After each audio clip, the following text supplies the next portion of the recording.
I would like to begin the live webcast by saying thank you to the panelists. Thank you to the esteemed guests. We've got Dr. Chetty from South Africa. We've got Professor Phillips and Dr. Paul from Ghana who've joined us. And also helping me to make sure that we set the stage is Dr. John Nkengasong from Africa CDC. Next slide. Africa Healthcare Federation is really an all-encompassing healthcare federation comprising of the private sector associations in the countries that you see. We've been working on this for the past 14 years, but mainly at the country level. It's only been the last 3 years that we've had this close relationship with Africa Union and Africa CDC, which, by the way, I'm very pleased to hear the and to mention the leadership of Her Excellency Amira Al-Fadil, and also the leadership of Dr. John Nkengasong in Africa CDC that's made private sector come up to this level. As you can see from this slide, some of the countries where we've highlighted, we have a strong presence, and some we don't have a strong presence because private sector is still maturing in countries like maybe Mauritania or Libya or Niger, but it's very strong if you look at it in Ethiopia or Kenya and players. And that probably is close to 50% of the health services across the continent. So when we are dealing with COVID and we want to ramp up testing or tracing or treating, any country that actually partners with the private sector will probably get a winning formula of saving more people than if they don't. Next slide. What our action plan is, in summary, is looking at box number 1 of getting organized as the private sector, then marshal the space, then activate the staff. Number 4 will be to ensure supplies. Number 5 will be to create systems and then get resources. One cross-cutting idea we have is the ICT and mobile health, which is technology. I just wanted to give you the depth of what the private sector is currently doing in at least 20 to 30 countries across Africa. And this recording will go to all those federations, and the outputs, if you need the private sector involved, we will do what is necessary to mobilize the private sector there. Next. This is the team that you saw behind. The vice chair of the Africa COVID-19 strike team is Professor Chetty from South Africa, and Dr. Nicole Cooper from Liberia. And Barbara is leading the team in the technical support together with Pooja Tank, as well as Farah Banji, Serish Thakker, Christine, and Irene Musila are all team members that are in the strike team. Thanks. Next. And this is a good time to segue, John, over to you. I wanted to give you just a backdrop of who we are and where this transmission of this broadcast will reach. Please welcome Dr. John Nkengasong to take us over from here. John, over to you. Thank you, Amit, and for your leadership. And we've worked now close to over a year now, and I must truly say that I think you've helped us really get a good sense of the private sector in health. And I think we look forward as Africa CDC to continue to enjoy your partnership and confidence as we drive this process forward. Let me just start by saying that these are really extraordinary times for our continent and for the world, and it requires extraordinary measures and extraordinary thinking. We need to be better at what we do. We need to be bolder, and we need to think bigger to solve the challenges in front of us. As we speak, as a continent of 1.3 billion people, today there are about 25,936 cases of COVID reported, with over 1,200 deaths. If you compare this to last week, same time last week, we are up by 43%. So I think our numbers are moving up very, very quickly. There's a big concern and a real one that keeps all of us at night, which is if what is happening in the United States and what is happening in Italy and Europe as a whole happens in Africa, what will we do?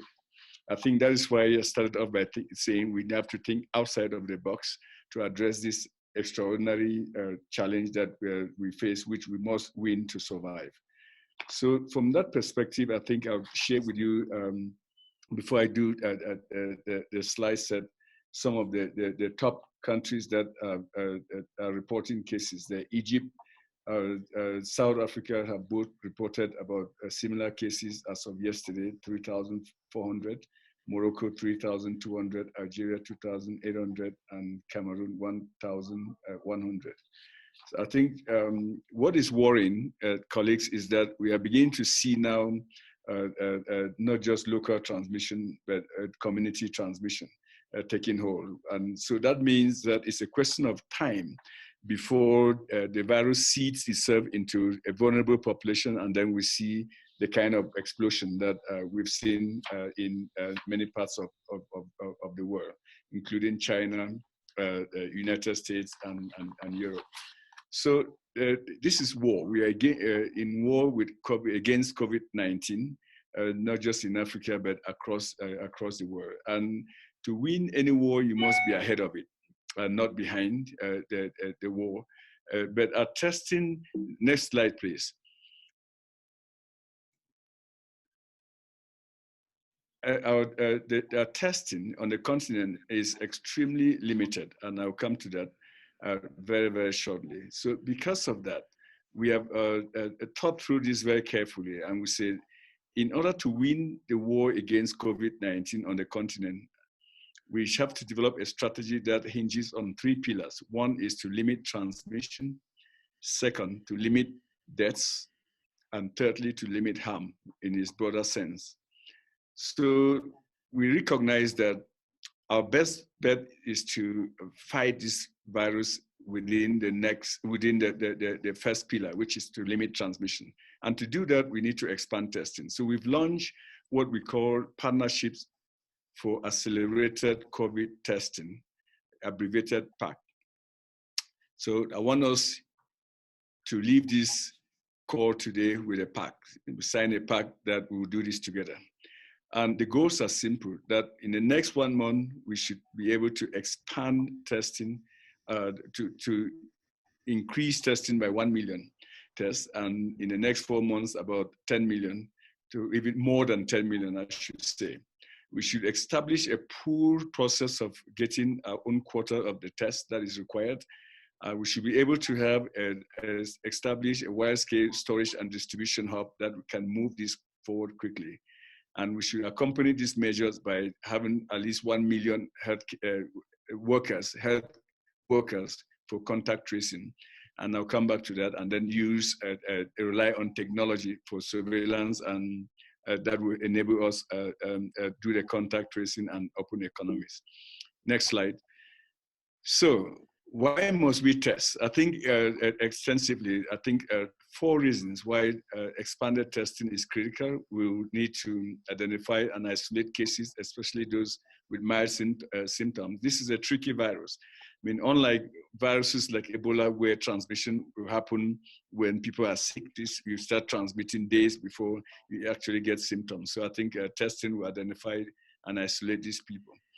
Second, will enable us a robust contact tracing, especially in countries with, that are planning to remove lockdown. I think, of course, the continent as a whole, most of them went through a lockdown process, and there should be a formula of opening. And the only way that you know if you have to open up to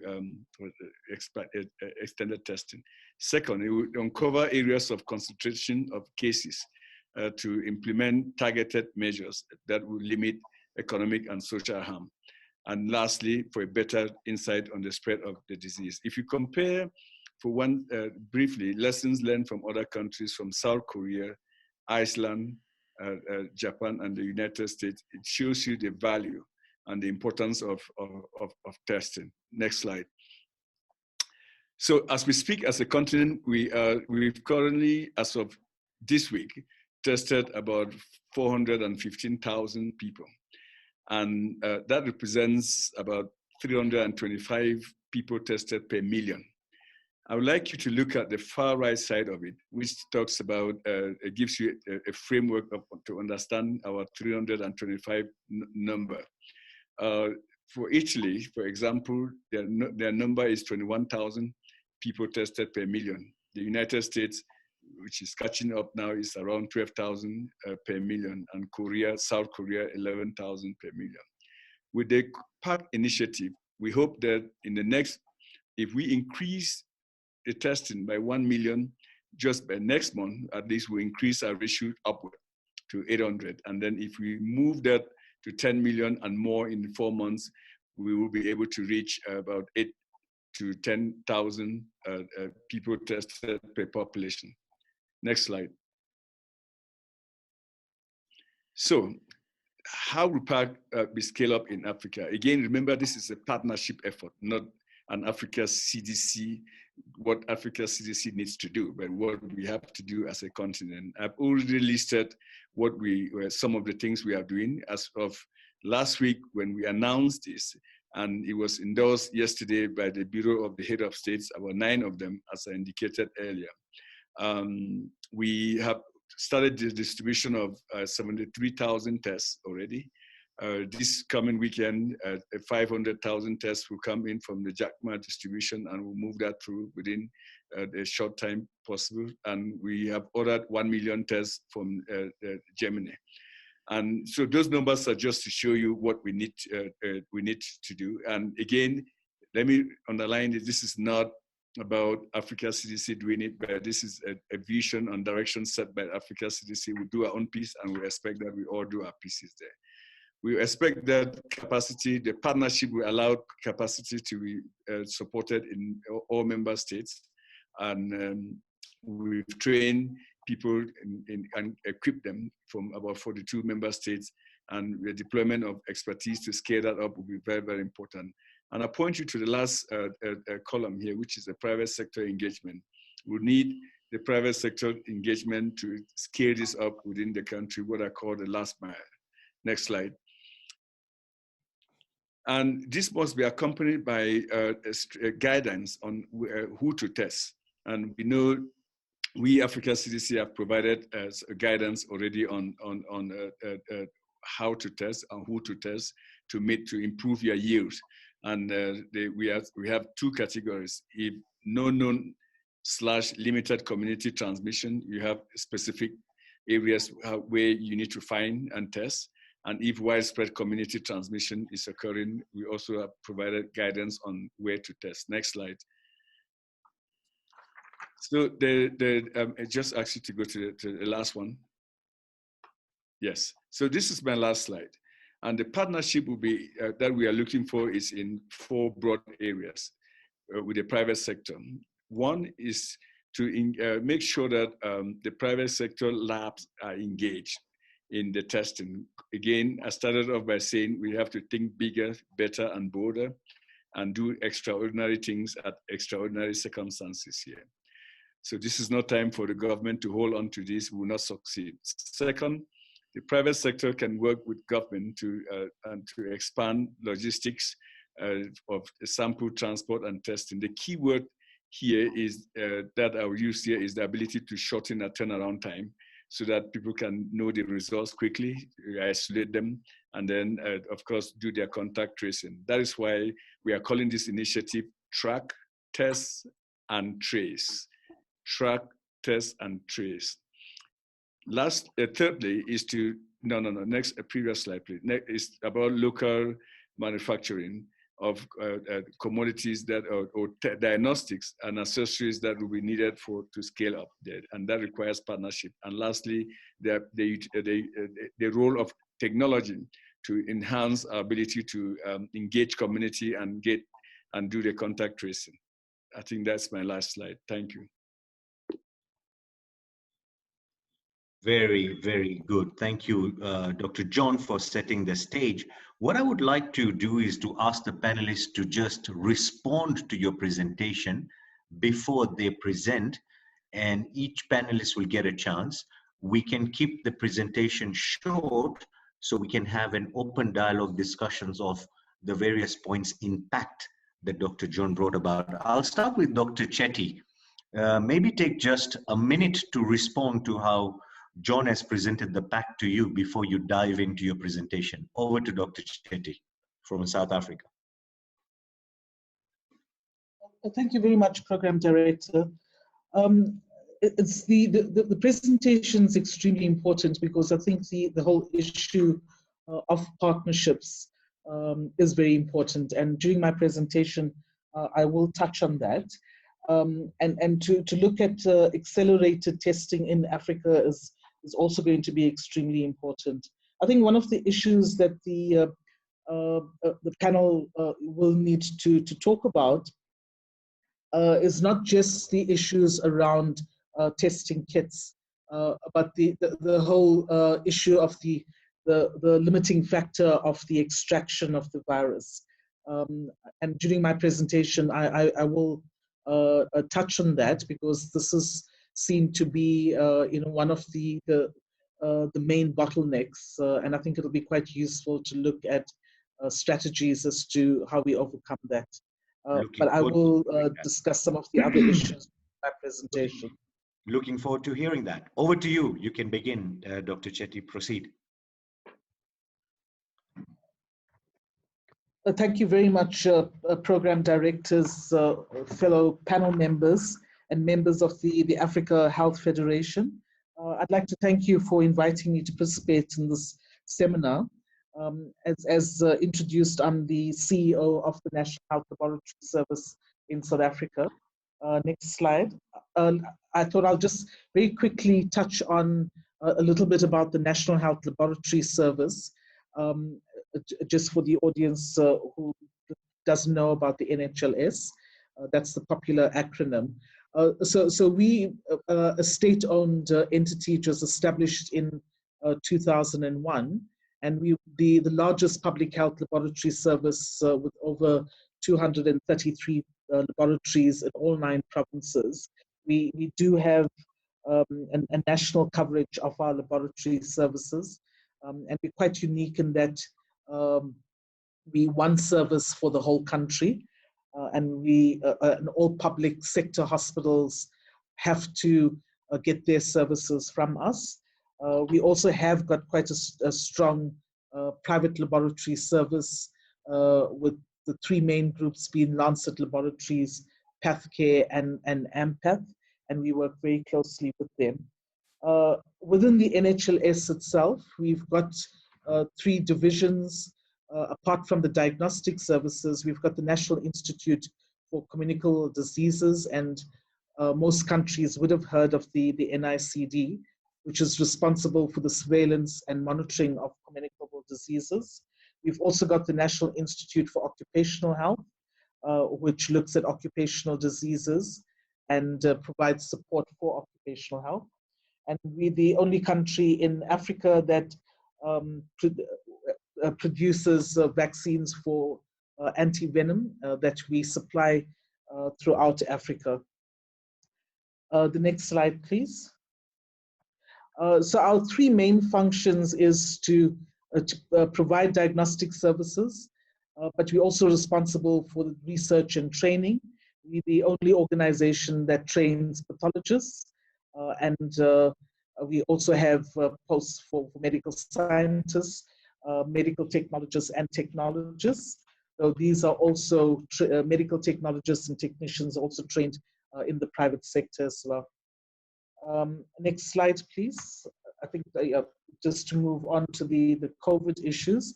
I've just given you a timeline around what has happened when. So we started as soon as the announcement had been made in China in December. We immediately started preparation to be ready for the epidemic. I think what's quite important, well, our first case was diagnosed on the 5th of March. And we started testing in the National Health Laboratory Services on the 8th of March. But prior to that, our National Institute for Communicable Diseases, the NICD, was doing all of the the testing for the whole of South Africa. That's both public and private. And the decision was taken is that they do the surveillance, and as soon as the first case was diagnosed, it was decentralized to our laboratories. I think also what's important to note, and this would have been the experience in all other countries, during this time, test kits had not even been developed. We were using the assays, the in-house assays as per the WHO formula. So if you have to think about the space of time when test kits started getting developed, it was a very short space of time. And that's one of the issues that I will touch on during the presentation. And you're all aware that the Roche Cobus test kits had been approved by the FDA around about the 13th of March. In South Africa, our president declared a state of disaster on the 15th of March. At that stage, we had 61 positive cases. Around the 20th of March, we had the gene expert kits that had been approved for use, for emergency use by the US. By the 28th of March, the NHLS had already had 6 labs plus an extra lab in the validation process. Our lockdown had been declared by the president on the 27th of March. And I'm giving this timeline so that you could see within a short space of time, the rapid decisions that had been taken. So when the lockdown started, we had 927 positive cases. By the 29th of March, we had another 11 sites that were testing. At this stage, the reason as to why there were only 11 sites is because this is where our virology labs are, and the tests had to be performed and signed off by virologists. But we also added another 18 Cobus machines that could be used for testing. So this expanded our testing platform. And on the 9th of April, I'll talk a bit around this, we also deployed mobile units in order to improve accessibility. Next slide, please. Just to give you, just to show you what has been happening with regard to the cumulative case increase, you can see the graph here shows you how quickly the cumulative increase in the number of cases that we've seen. The next slide. And this slide shows you within this is only within the NHLS. So it's not public and private. I'll give you some stats for the private sector. So within the NHLS, sorry, can you just go back to the previous slide? So within the NHLS, you can also see that on a daily basis, the number of tests that have been done within the public laboratories. And this increase has been attributed to the aggressive community screening program that has been undertaken. So in certain days, the numbers just double from the previous days. Next slide, please. Okay, so this gives you just some of the stats. It's a bit difficult to read. So if we go to the next slide. Within the public sector, we've had about almost, in the private sector, we've had about 90,000 tests that have been done, and within the public sector, about 54,000. Now, the reason for the differences in the numbers, because the private sector, the case definition when we started off, included international travel and contacts with international travel.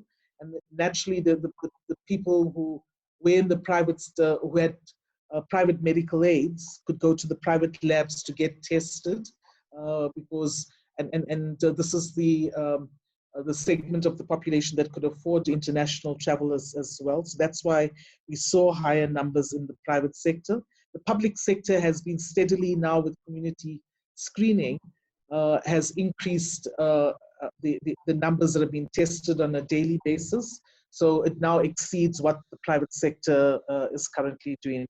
So thus far, until the 20th of April, I couldn't give you yesterday's stats because the minister announces it on a daily basis, and I can't preempt that.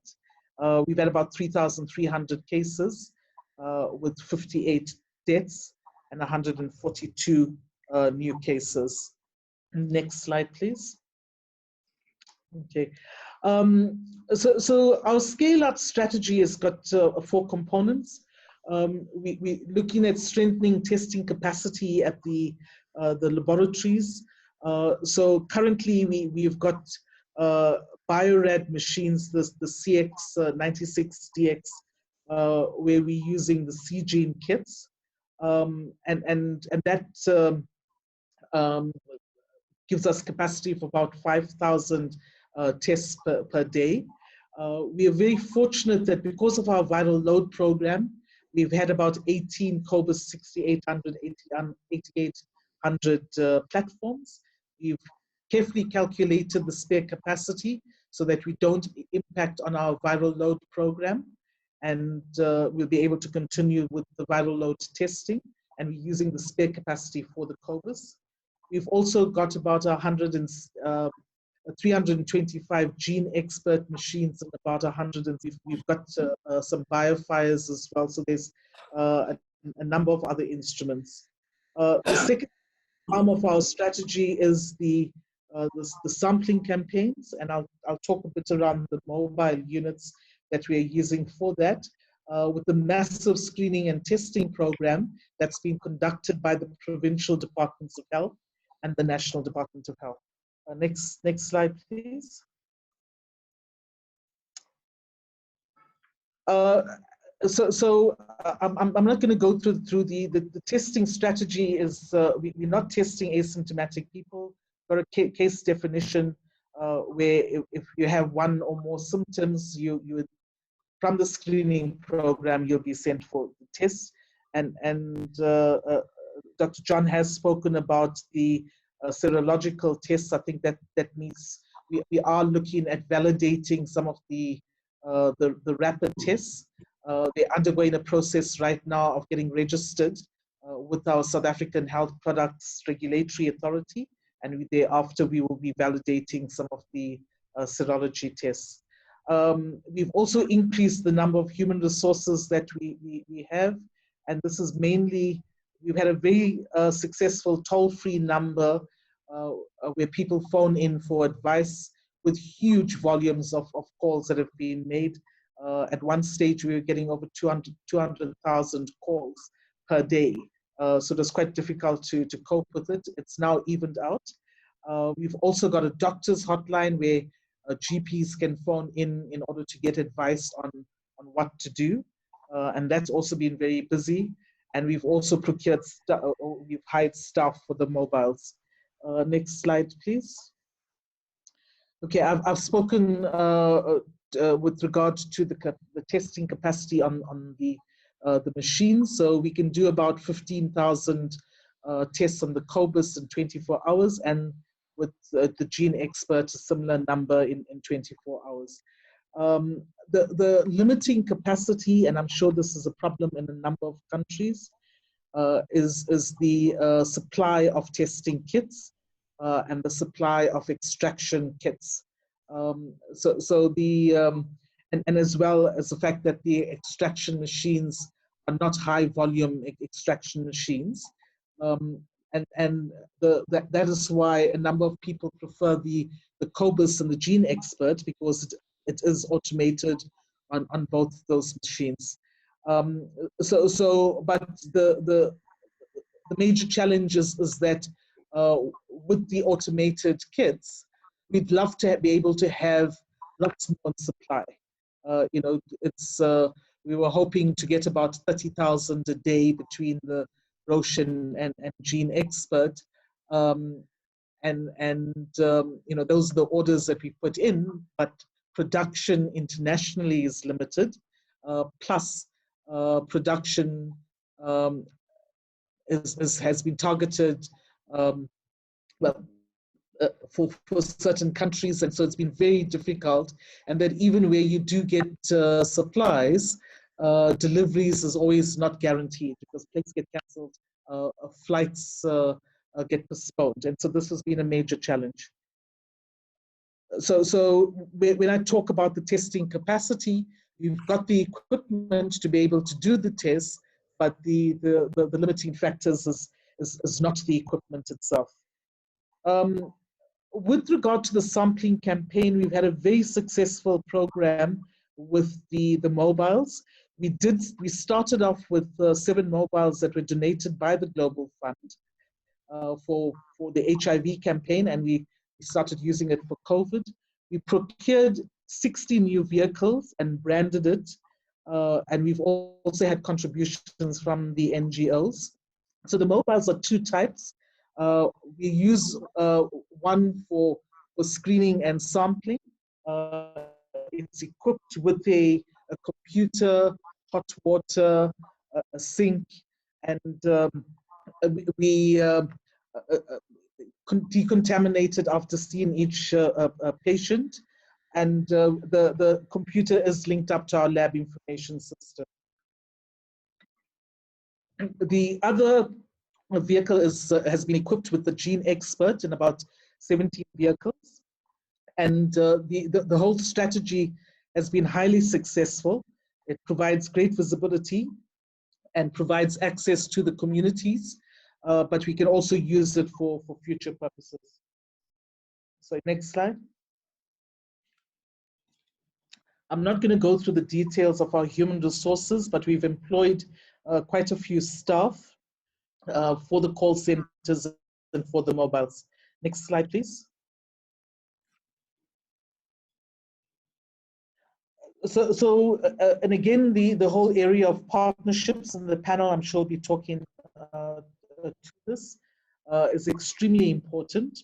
I've had discussions with Professor Chetty, who's on this call, about how the private GPs can help, and also how the private GPs will be able to refer indigent patients through to the public sector. So we are looking at designated laboratories where sampling can be done. We work very closely with the private laboratories so that if there's a spillover from either one or backlogs, we would assist, and we'd also work with them to assist us if we need to refer cases. The academic labs, we are exploring ways in which the excess capacity in academic labs can also be used, as well as research labs, as well as agriculture and in the veterinary sciences as well. And then with the NGOs working very closely, especially with regard to the screening program, the NGOs together with the provinces have mobilized over 10,000 community health workers to do the screening. And there's very close collaboration between all the government departments, what we call a NACJOC, where the government departments work together on a daily basis to look at dealing with the epidemic. Next slide, please. Oh, sorry, there's 2 slides that seem to have been missing. I can't speak for Ghana. Just to finish off with, I think my last 2 slides seem to have disappeared in transit. Just to say that some of the challenges is the whole issue again around supplies, which I've mentioned, because we are competing with other laboratories and other countries for consumables. And I've also spoken about the fact that even if you do get a supply, the challenges of delivery is problematic because there's lockdowns in a number of other countries, which creates production backlogs. And I'm sure that most other countries have also been having challenges with regard to procuring the PPEs and swabs as well. Normally we'd order what we require, but in this instance, we can only order what is available.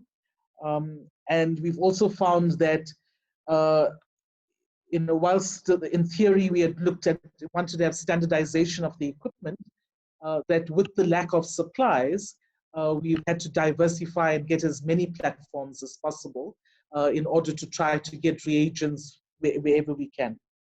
So in conclusion, just to say that the South African government has acted very decisively. With the early lockdown and with accelerated community screening and testing, we've kept the positivity rate quite low, and we're hoping that that will continue, though we are realistic around the epi curve and what may happen post-lockdown. The one thing that the COVID-19 epidemic has done is to bring everybody working together with the focus on being able to end this epidemic. Our Minister of Health also ensures that the public is kept informed on a daily basis, so the communication is extremely important. And at the end of it, we endorse what Dr. John has said, is that testing is a key component of the strategy, and that's one of the key ways that we can end the epidemic. So thank you. Thank you, Dr. Chetty. When they talk about Africa, showing the world how to deal with COVID, and it comes to testing, South Africa stands out. Not only, I think you're the largest number of tests in any country, you've the highest, and we have clearly seen what you have shown us, the how it's done. We've learned so much. There are many cross-cutting questions that have come through, which we will take at the end. So I ask the participants to just keep typing their questions. We'll take at the end, and we'll keep the presentation short. Let me welcome Professor Richard Phillips to take over as the Director of Kumasi Centre for his presentation. Over to you, Professor Richard. Thank you very much, Chair, for inviting me to participate in this. And I'm grateful to the Africa Health Federation for putting this together. I'll also say thank you to the audience. And in Ghana, I'll bring our experiences and I'll cover really the way we've done our testing, try to cover the rates of testing coverage, and then look at the key experiences and share challenges in rolling it out, and a little bit on the way forward in Ghana. Next slide, please. So in Ghana currently, our strategy is to test using the real-time PCR approach. And it all started with nasopharyngeal and oropharyngeal swabs until we ran out of them. And then we went on to using sputum and sometimes nasal washes. And I'll touch on these in my next slide. And the plan was to really look out for those that are symptomatic, that fell within the case definition. But it wasn't too long after that we noticed that we had to look at asymptomatic close contacts. So that also was firmly included in the testing strategy. Close contacts of confirmed cases as well. And then there was a strategy to also test or screen air travelers who arrived in Ghana on the last flights before Ghana closed its borders. So a lot of these people were quarantined in hotels in Accra, and they were all tested, as well as those that existed on manifest. We had information from the Immigration Service. Those that were on the manifest before 21st of March, and these were all tracked down to the communities and all tested as much as possible. And subsequently, there are other strategies to look out for the cases and then to do an enhanced screening program for those that have been in contact with those positive cases in a radius of about 1 kilometer. And then currently, we are looking at target groups. From yesterday, we are now looking at target groups like markets, like traders, like people in specific categories that we think could be risks. And so those are the people that are being tested. For testing centers, it started with Noguchi Memorial Institute of Medical Research in Accra and the Kumasi Centre for Collaborative Research in Kumasi. And I'll say that just when the outbreak started, these two institutions, because we have the biosafety level 3 category laboratories, started putting ourselves in the right frame to be able to do the testing. And so for our lab in Kumasi, that is the Kumasi Centre for Collaborative Research, we have a long-term partnership and collaboration with the Charité University in Berlin, and where Victor Korman built up one of the first assays. And so just after I was he developed it, he provided us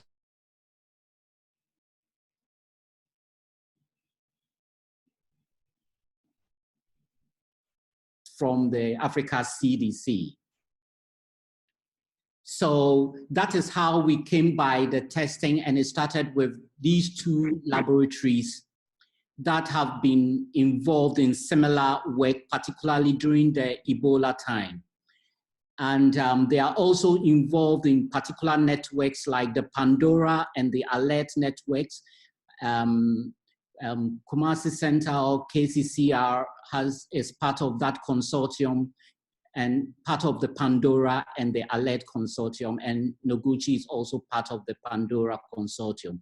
And this had put together preparations regarding outbreaks in the past 2 years to build some kind of capacity.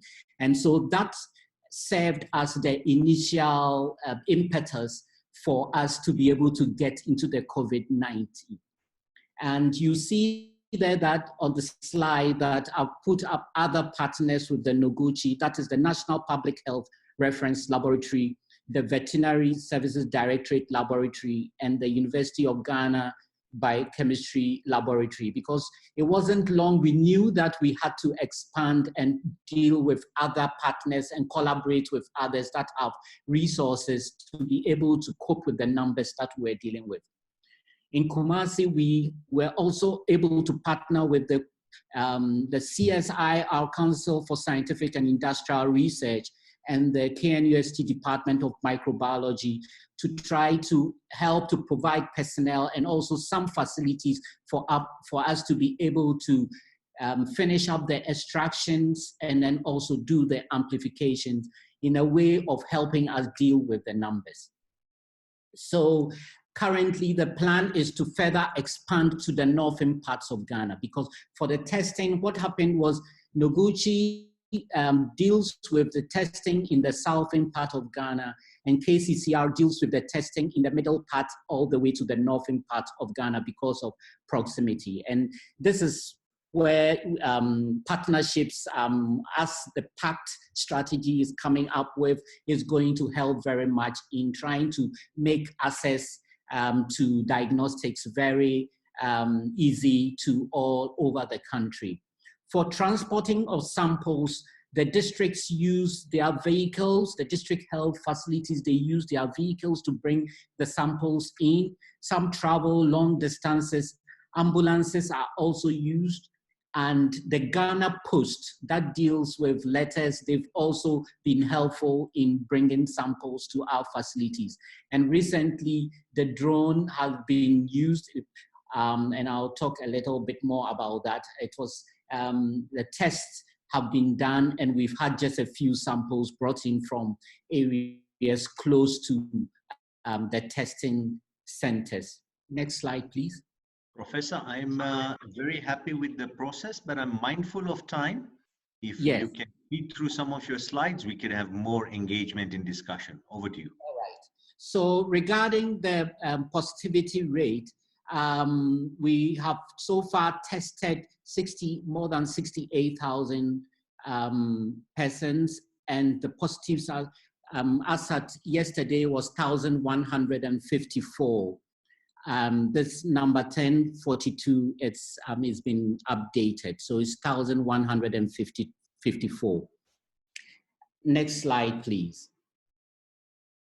And so just to go through a bit of our experiences, collaboration we see is key because between Noguchi in the south and KCCR in the middle belt, we have had very good communication, and we've had some in-country QC quality control between us, because when it started, we had to put in a system of knowing or putting it in a little bit of assurance for the results that come in. And we are all registered to take part in the WHO EQA. And we've had to assess other laboratories that are close to us for the possibility of expansion to those laboratories. For sample collection, like I mentioned earlier, it had to do mainly with swab specimens that were easy to obtain and easy to process when in viral transport medium. But stockouts, there have been stockouts since about 2 or 3 weeks.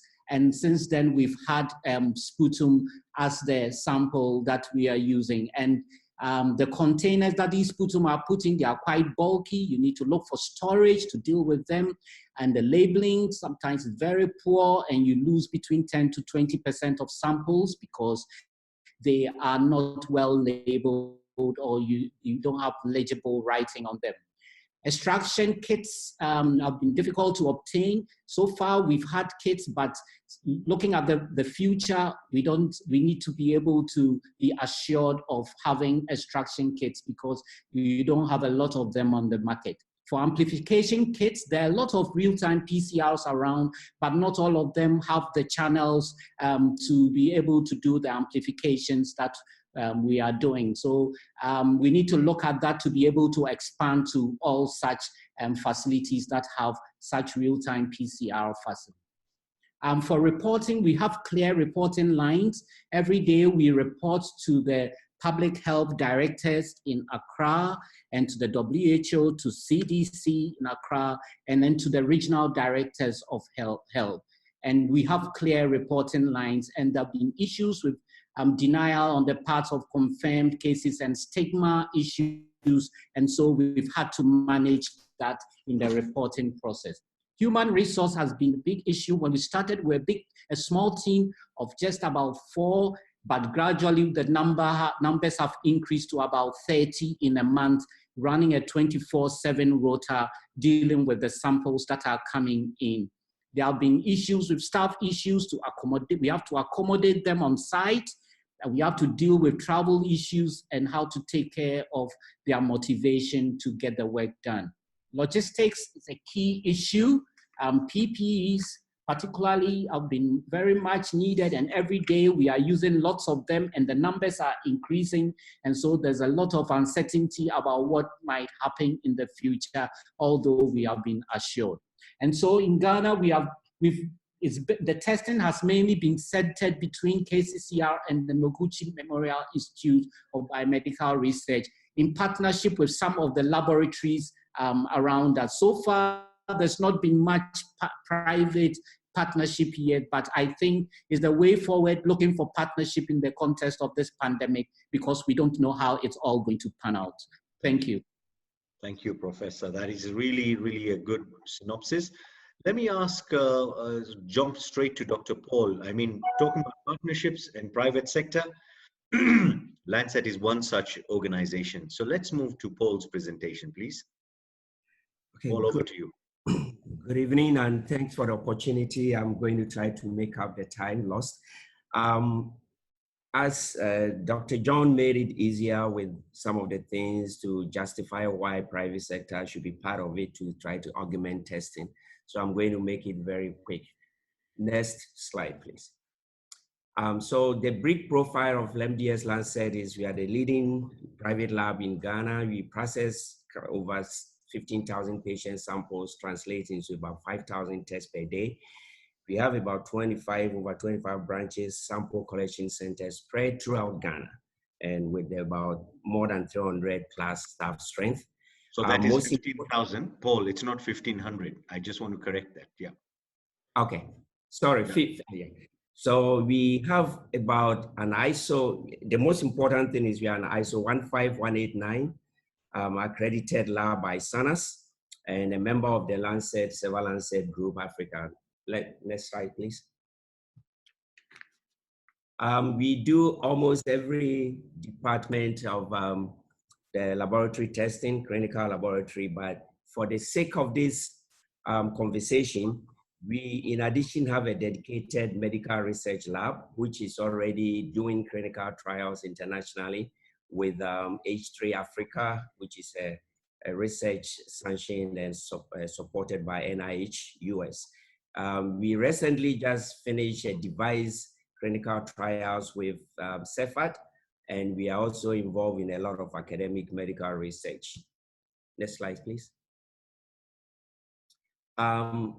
Our capacity and what we bring to the table from private sector is we follow all the ISO 159 protocols. So we take very seriously the pre-analytical.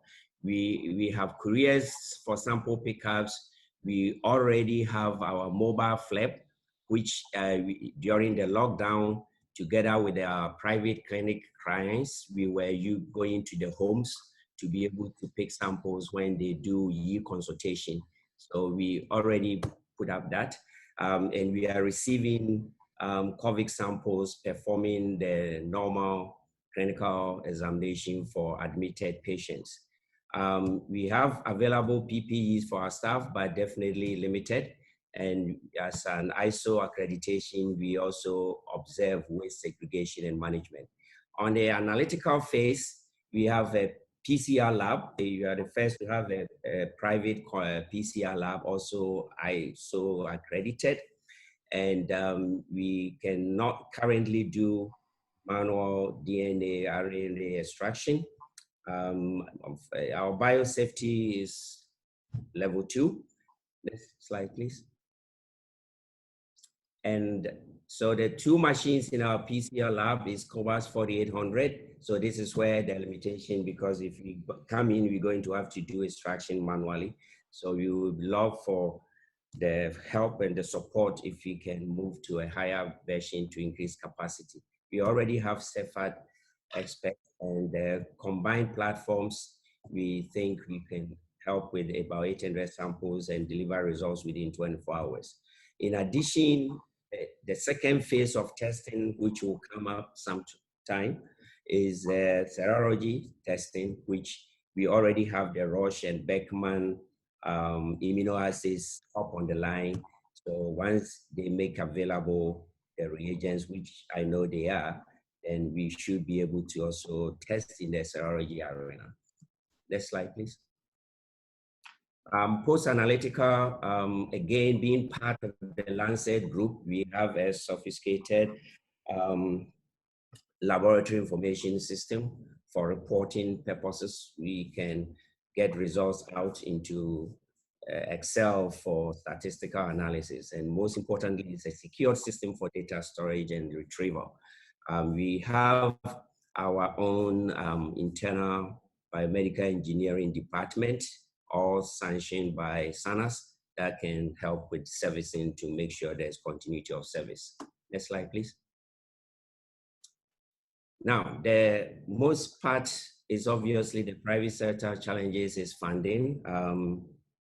Since COVID, I'm sure all the medical facilities will tell you we've lost close to 70 to 90% of our revenue, and that is limiting us to try to increase our capacity. So these are the normal stuff that is already known, so I won't waste too much time. We think that if we can get be part of the partnership and get the appropriate support, we, as an ISO facility, which is already doing most of these things, we should be able to be part of the solution of increasing the capacity for testing. Next slide, please. One area I wanted to touch on is that we know the way to manage pandemic is test, identify, isolate. There's also a regular stuff going on. In Ghana, for instance, we had Professor Phillips. The other side that is left is people are still going to see their doctors in private sectors and private hospitals. And some of them are presenting with symptoms that is medically pointing to COVID-19. What do we do with these people? All these people, if they suspect them, they're going to take the sample or refer them to the Ghana COVID team that we've set up. And that to me is a problem because we have a first-hand experience. One of our staff took samples from a COVID patient who later died. So we had to isolate this staff and ask for the COVID team to come for samples. The results took about 1 week to come. So the bottom line here is if this patient has presented to local private clinic and the suspicion is there and he's on admission or some sort, it's taking 1 week.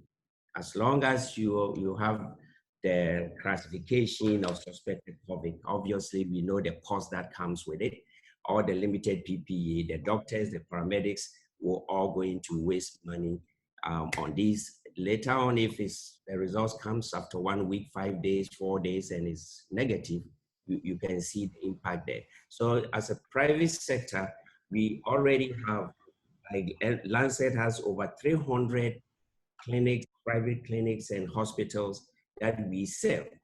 And all of them are asking us, when are you going to test? And the bottom line is in Ghana, we have to get a permission from the government to allow us to test. And this section, in my opinion, is also not being taken care of. Next slide, please. So it's pretty much the same. We know that the government is making decisions based on the science. And the first question I've been asking myself, okay, if that is the case to manage pandemic, then garbage in, garbage out. If it's based on the science, we need to ease the burden on our colleagues in the public sector, because we all know when they are overwhelmed and tired, it can affect the quality of the results.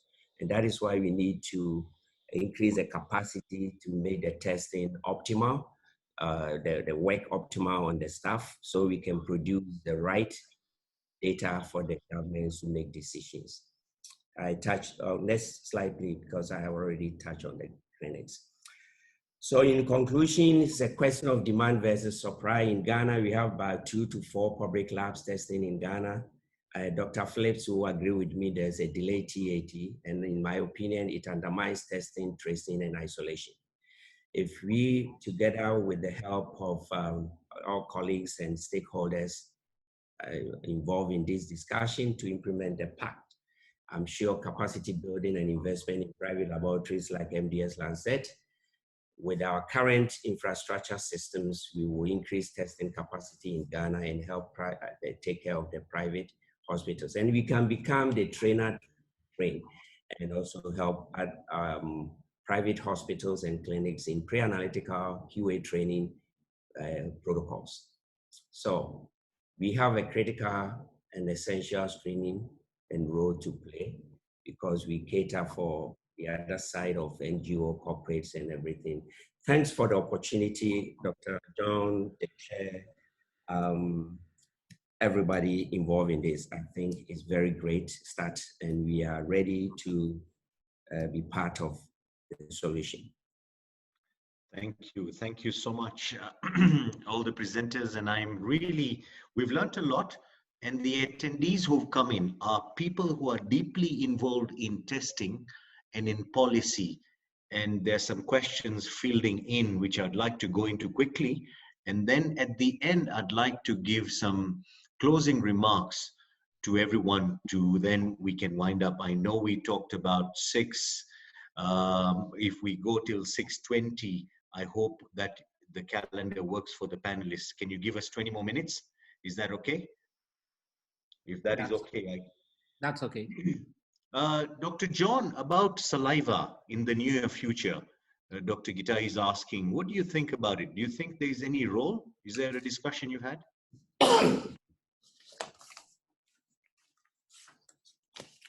So can you repeat the question? The question was, do you think there's a possibility of using saliva to harness the virus in these tests? I think that my concern there would be that, I mean, that needs to be tried. I mean, in times of emergency, you try anything. But it needs to be rigorously tested, because the amount of the virus that you may get in saliva may be very, very limited. So you can you run the risk of a lot of false negatives there. Even the nasal swabs that we are doing, if you don't collect it well, you end up with false negatives there. So I think that a lot of them. So we just have to explore all options, keeping in mind that we may run into difficulties. I think the presentation from South Africa pointed to the fact that evaluations were ongoing for the antigen test, if I understood it right. So I think that would probably be our best hope in the next coming month. And so let's keep all options open. So right, I guess I want to move straight into the antigen antibody test, Dr. Chetty. Many cross-cutting questions are, is there value in RDT? Is there a time in Africa we might use it? And if so, when? So with regard to the rapid tests, we have got the ministers set up ministerial advisory committees that are looking at some of these issues. I think that the rapid serology tests do have a place in the epidemic with the establishment of the prevalence of how many people have been infected. I think one of the key questions that will need to be answered is with regard to the antibody formation as to when that starts, right? Whether it will overlap with what we see as the period of infectivity.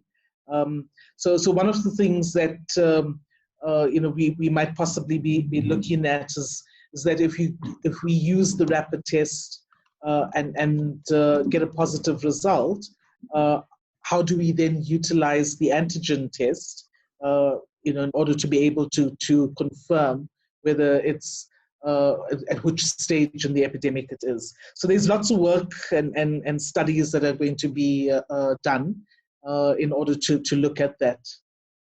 But another key question as well is that people are really concerned on the ground. And when you do a screening and you don't send them for a test, they also get a bit worried. But we also know that the resources are limited. The antigen test, and so we have to also look at it within that context as well. So one more question for you is the mass testing targeted to those with symptoms rather than just mass communities testing even those with no symptoms. So at this stage, we have our case definition basically says if you've got one or more symptoms of fever, coughing, shortness of breath, then you would go for a test. So we don't test asymptomatic individuals. We're just testing symptomatic individuals. So the mass community testing is, as I've indicated, the provincial departments together with the national department have mobilized over 10,000 community health workers who go door to door with the screening tool. And if you answer, they don't do the testing, but if you answer yes, they would send you to one of our mobile testing vehicles, as we've shown you, and then they would get a sample taken there by a nurse who's fully protected. Sure. Samples are then put into the fridge and then transported to our laboratories for testing. Sure. And later on, we hope that with gene expert kits, we might be able to do the testing in those laboratories, in the mobile labs as well. Quite clear. Thank you, Dr. Chetty. Professor Philip, are you using, when we do test per million, John showed us comparison between ourselves, USA as Africa. But if we do test per million per country, and if we're all racing, maybe South Africa has got more tests per million. And if Ghana wants to race ahead and get more tests per million, are you going to include veterinary laboratories? Are you trying to get those reference labs in? What are your views about that? Yes, thank you very much. Currently, the veterinary labs are already being engaged, and the veterinary lab in Accra, testing has already started there. And hopefully by next week, the one in Tamale, which is in the northern part, we are also going to train them to start testing there, because they have they actually have a BSL-3 laboratory and they have good staff in there.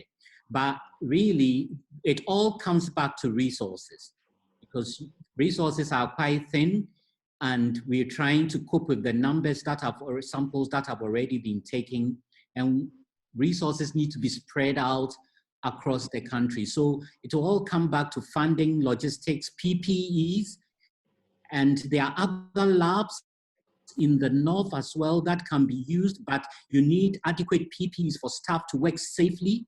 And so it will all come back to resources in that sector. Currently, we are highly prioritizing the testing.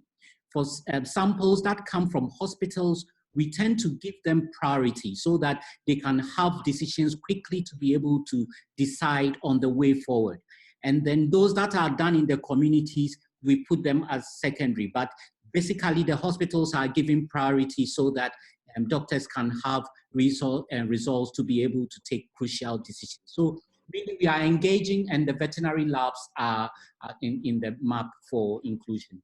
That's very good. Paul, talking about private sector, is the cost an issue? Are people paying the labs, and is there a way to reduce costs? And how many dollars does it cost to do a test? And if someone came in and decided that I feel unwell, I want to test it, would you do it? What are your views about that? Yeah, thank you. I think that is always critical, like a country in Ghana where the healthcare, most of the work we do, even at the private end, is pretty much cash. But I think with discussions like this and support, at the end of the day, the private sector is trying to work and we cost things. So I remember initially Cephad was going to give their cartridges around $40 per cartridge. And then we were able to talk, and now they reduce it to 20. So obviously with that kind of thing, you also going to make it affordable for the people to pay for it and get it done. Right. If I may add something with the serology testing, yes.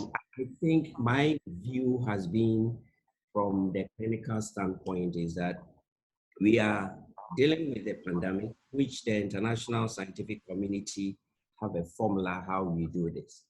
At some point, there's still going to be a role for serology testing. We know the limitations, as Dr. Chetty said. We know the timing, because what serology testing are we talking about? Are we going to do the IgG? If that is the case, we have an idea when to introduce it. Because at the end of the day, it has a role to determine the number of individuals who actually have been infected with the virus. And also to give us an idea later when we learn a lot about this virus, how to calculate herd immunity and everything. So I think it's something we need to begin to talk about it, but knowing the limitations, then we need to just find solutions to mitigate the effect of the limitations. Thanks. I also want to jump quickly onto Dr. Chetty before I come to John. How do you pay the private sector labs who do testing in South Africa? And if so, again, around the costs, how is the economics of that? Who's paying for them to do this test? Sorry. Sorry, I just missed the first part of the question. I thought, no, the question was really, who pays the private sector facilities who carry out this mass lab testing? Does the government pay to the private sector to do this work for them? No, so the private sector gets paid by the patient. We have a system where a number of patients on what we call on health insurance or medical aids in the private sector, and the test gets paid by those medical aids, or the patient pays themselves. There was an issue around the costs of the test because they ranged from about 500 rands to South African rands to about 1,400. What is that in dollars? If you just put that in South African rands divide by 18, I would as the exchange rate. But the minister engaged with the private sector and said that these rates are quite high and it needs to be standardized. And so the private sector has reduced its rates to about 750 rands. Okay, and if you divide that by 18, that comes to like $41. Yeah, so Ghana has also been trying to do some negotiation with CEFID and gone down a little bit, right? So we are hinging around $20, $40 mark in Africa for tests. Yeah, I think so. And I'm glad Dr. Chitty mentioned this because of Lancet. I was aware.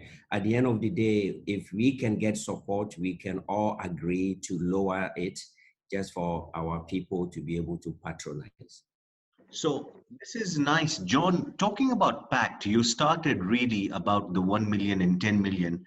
And when those kits come, do you think those are CEFID cartridges or a make that you can share with us? And how will we distribute it across Africa?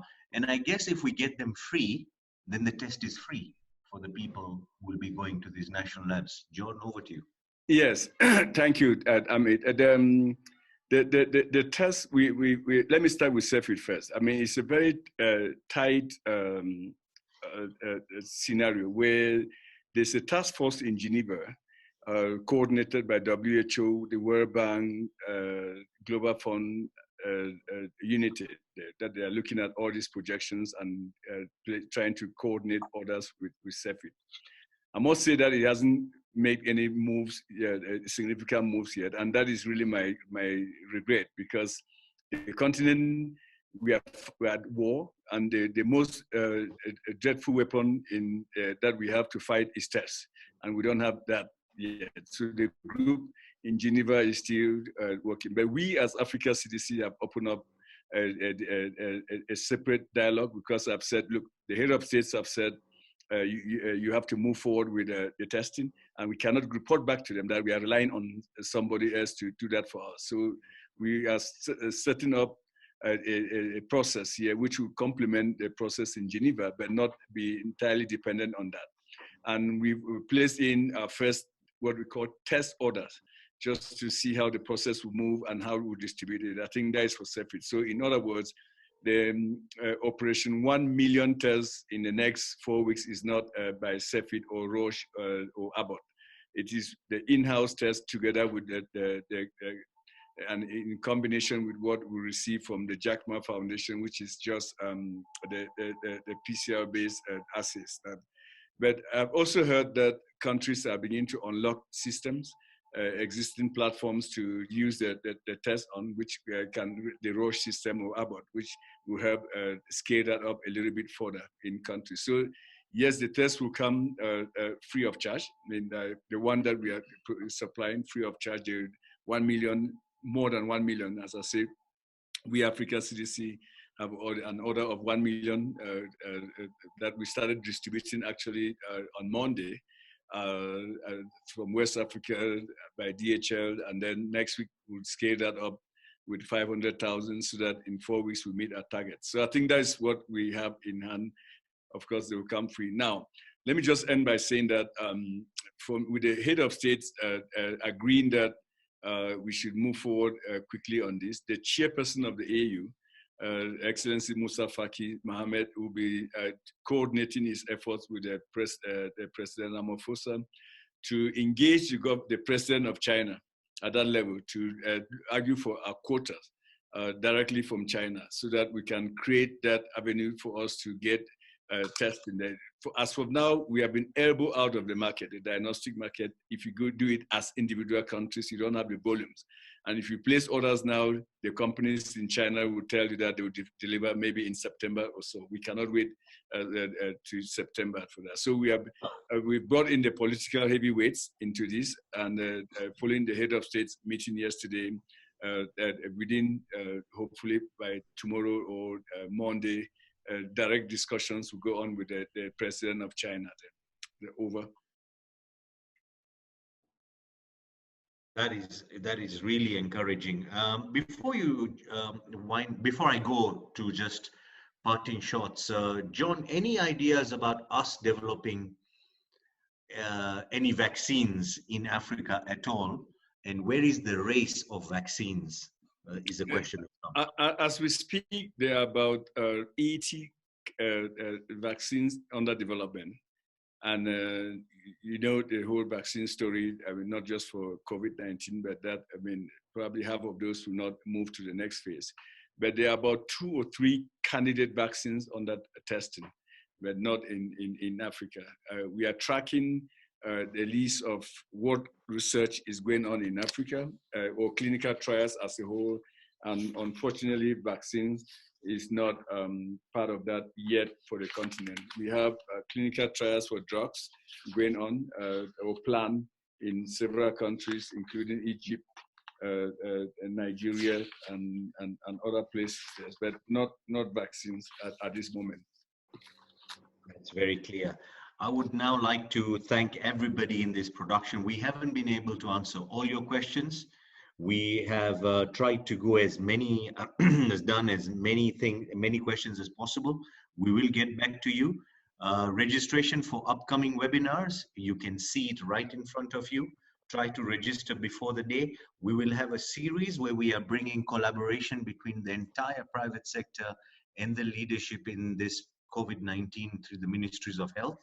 We have a webinar coming up tomorrow, so sign up for that. I'm not sure. Farah, can you just talk to us a little bit about that before I talk about the parting shots? Farah, over to you. Yes, the seminar tomorrow will be with Mr. Mathieu Lamiot, who's a director and a partner at Boston Consulting Group. And he's going to talk about the latest developments and also to get all the hospitals prepared for the pandemic. So that will be tomorrow, and hopefully you'll be able to join us. However, the session will be in French tomorrow. Just, I should say that. We are very delighted because, you know, language should not divide us when it comes to COVID, because the virus doesn't see that difference. We need Francophone brothers and Anglophone to work together as we unite. Let me just turn it over to Dr. Chetty, your parting shots as we wind up the webinar. Just a few words from you. So thanks, Program Director.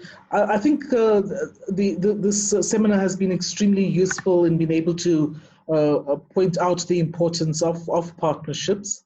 I think as Africa, it'll be extremely important that we all work together so that we can look at how we stop the epidemic in the country.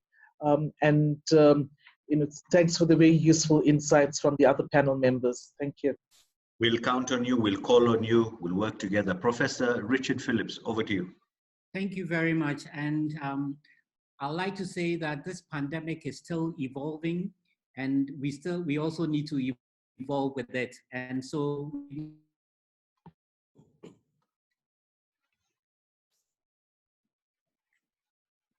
all work together to make testing accessible to all. Thank you. Thank you, Professor. Dr. Paul Sekyere, over to you. Yes, thank you enormously for arranging this. I think it's very important because I can't sleep. I have been having not good sleep because I fear if we ever, and hopefully with initiatives like this, we will prevent it. If we ever wake up one day to see what is happening in Italy and US, then we don't know. And I pray it doesn't come, because we have people like you who are devoted and trying to get us ahead of this virus. Thank you so much. And I do appreciate the opportunity to part. Thank you, Paul. We relate to that so much. Everybody on this call or the panel relates to that sleep. Time, we have the luxury of time. If we waste time for Africa, believe me, we might regret it with the number of mortalities we might see. So let's use this time to do the best. Dr. John, last words from you before we close the webinar. Just that I'm really pleased with this. The quality of this has been great. And if you could, you don't mind sharing your slides with everybody here or everybody on this the webinar, that would be great if possible, at least those that you can share. But secondly, and lastly, is that we are in this together and we need to really support the PACT initiative. We are signing a PACT here that will work together to expand testing.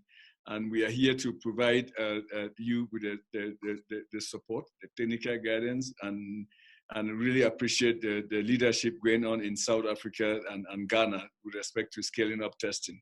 I think the Nenguchi Institute has been doing a great job. The National Health Lab Services that I know pretty well is a success. I think there's a story in Washington Post or Times this week that it speaks to your the efforts in South Africa, which they contacted me, and I gave my own very full satisfaction with respect to what is going on in South Africa. Together, we shall win this fight against COVID in Africa. Over. It's been a real pleasure to host all of you. Thank you to all the team members behind the scene in the production. Make sure that the slides are circulated to everybody who attended. I see people from Roche, I see people from Abbott, I see people from other national laboratories, and all of you, thank you so much for your time. And do have a good evening, whichever city you are in. Bye for now.